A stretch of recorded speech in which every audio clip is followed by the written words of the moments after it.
उज्जैन के प्राचीन राज्य में शाही महल में तनावपूर्ण माहौल था।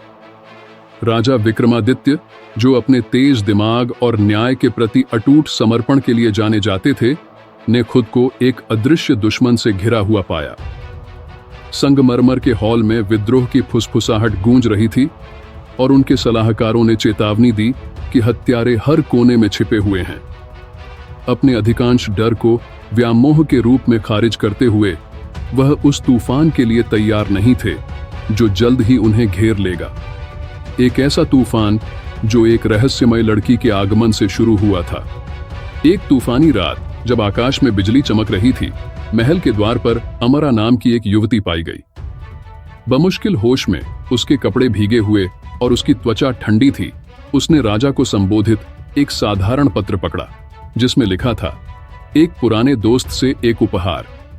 सैनिक हिचकिचाते हुए लेकिन मजबूर होकर उसे अंदर ले आए। राजा के सलाहकारों ने सावधानी बरतने का आग्रह किया। उन्होंने चेतावनी दी, हम उसकी उत्पत्ति के बारे में कुछ नहीं जानते महामहिम। वह जासूस हो सकती है या इससे भी बदतर। लेकिन विक्रमादित्य उसकी अलौकिक सुंदरता और उसके द्वारा प्रस्तुत रहस्य से मोहित होकर आदेश देते हैं कि अमरा की देखभाल की जाए, भले ही उनकी आशंकाएं हों। जैसे जैसे अमरा धीरे धीरे ठीक होती गई, उसकी काली आंखों में हजारों रहस्य छिपे हुए थे। हालांकि उसने राजा सहित सभी को मोहित कर लिया था, लेकिन हवा में एक स्पष्ट तनाव था, मानो दीवारें ही चेतावनी दे रही हों। विक्रमादित्य के साथ प्रत्येक बातचीत में अनकही आशंकाएं भरी हुई थीं। वह अक्सर अपनी निगाहें नीचे की ओर झुकाती थीं, मानो उसके अतीत की छायाएं उसे परेशान कर रही हों। अफवाहें उड़ने लगीं कि अमरा एक विष कन्या हो सकती है, एक जहरीली युवती, एक जीवित हथियार जिसे सिर्फ छूने से मारने के लिए प्रशिक्षित किया गया है। दरबार में अटकलों का दौर शुरू हो गया, जिससे यह डर बढ़ गया कि किसी प्रतिद्वंद्वी राजा ने उसे उनके प्रिय शासक की हत्या करने के लिए भेजा है। फिर भी विक्रमादित्य केवल अफवाहों से आसानी से प्रभावित नहीं होते थे। उन्होंने पाया कि वे अमरा की ओर आकर्षित हो रहे थे, लेकिन उसके पीछे जो भय था उससे बचना असंभव था। एक भव्य भोज के दौरान एक नौकर उसके संपर्क में आ गया और कुछ ही समय बाद गंभीर रूप से बीमार पड़ गया। अचानक बीमारी से परेशान चिकित्सक ने अशुभ रूप से कहा, मृत्यु का स्पर्श।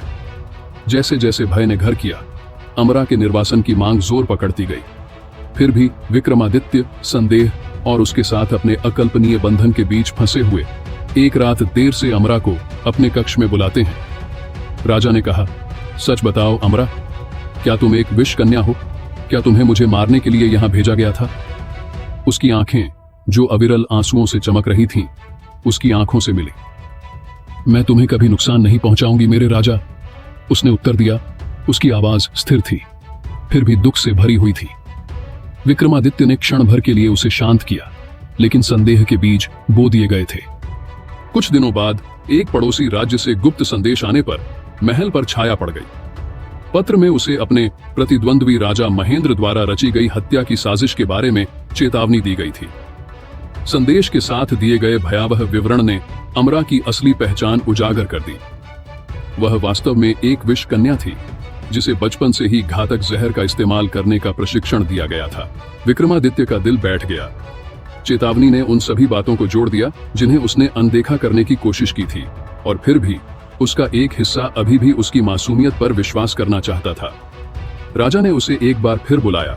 उसकी आवाज में भावनाएं भरी हुई थीं। अमरा, मुझे एक पत्र मिला है। इसमें दावा किया गया है कि तुम्हें मेरे दुश्मन ने मुझे मारने के लिए भेजा है। क्या यह सच है? उसने एक गहरी सांस ली। उसका धैर्य अडिग था। हाँ, मुझे आपको मारने के लिए भेजा गया था, उसने स्वीकार किया। लेकिन यह कभी मेरा चुनाव नहीं था। उसने अपना दुखद अतीत प्रकट किया। राजा महेंद्र के अधीन कैद का जीवन, जहां उसे विनाश के हथियार में बदल दिया गया था। लेकिन अब वह उस भाग्य से बचने के अलावा और कुछ नहीं चाहती थी। मैं आपको मारने के लिए तैयार होकर यहां आई थी, उसने कबूल किया। लेकिन आपकी दयालुता में मुझे उम्मीद मिली। अगर आप चाहें तो मैं चली जाऊंगी और आपको खतरे से बचाऊंगी। विक्रमादित्य का दिल उसके शब्दों के भार से जूझ रहा था। उसे निर्वासित करने के बजाय उसने एक चालाक योजना बनाई। मैं तुम्हें निर्वासित नहीं करूंगा, मैं तुम्हें अपनी रानी बनाऊंगा। महेंद्र को उम्मीद है कि तुम मुझे मार दोगे, लेकिन हम सब मिलकर उसकी योजना को उसके खिलाफ कर देंगे। जैसे ही खबर फैली कि विक्रमादित्य अमरा से शादी करना चाहते हैं, महेंद्र के जासूसों ने अपने राजा को इसकी सूचना दी, जो एक विषकन्या पर भरोसा करने की राजा की स्पष्ट मूर्खता से क्रोधित थे। महेंद्र ने मन ही मन में कहा, जब तुम उसके चुंबन से मर जाओ तो जान लेना कि वह मैं ही था जिसने तुम्हारे पतन का सूत्रधार बनाया था। शादी के दिन गणमान्य लोगों के इकट्ठा होने पर तनाव हवा में फैल गया। जैसे ही शब्दों का आदान प्रदान होने वाला था, एक संदेशवाहक खबर लेकर आया। महेंद्र अपनी जीत का गवाह बनने के लिए उत्सुक होकर उपस्थित होंगे। एक आत्मसंतुष्ट भाव के साथ महेंद्र ने विक्रमादित्य को धमकियों के साथ ताना मारते हुए हॉल में प्रवेश किया, लेकिन राजा शांत रहे। उनकी आंखों में अव्यक्त आत्मविश्वास की चमक थी। जैसे ही महेंद्र अमारा के पास पहुंचे, उसने अपना हाथ बढ़ाया। महेंद्र ने खतरे को बहुत देर से भांपते हुए पीछे हट गए, लेकिन यह व्यर्थ था। उसकी उंगलियां उनके हाथों से टकराईं। हाथ से और कुछ ही क्षणों में वह लड़खड़ा गया, क्योंकि जहर उसकी नसों में बह रहा था।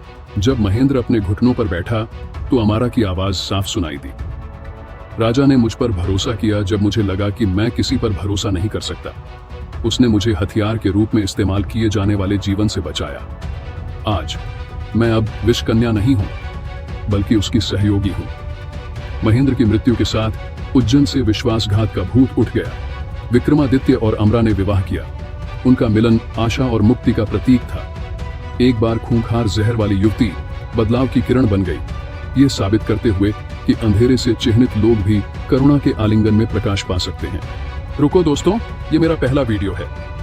कमेंट्स में अपने सुझाव अवश्य दें कि मैं इस वीडियो में और कैसे बेहतरी ला सकता हूं। और अगर आपको वीडियो अच्छा लगा तो चैनल को सब्सक्राइब करें और वीडियो को लाइक और शेयर भी करें। आपकी बड़ी कृपा होगी।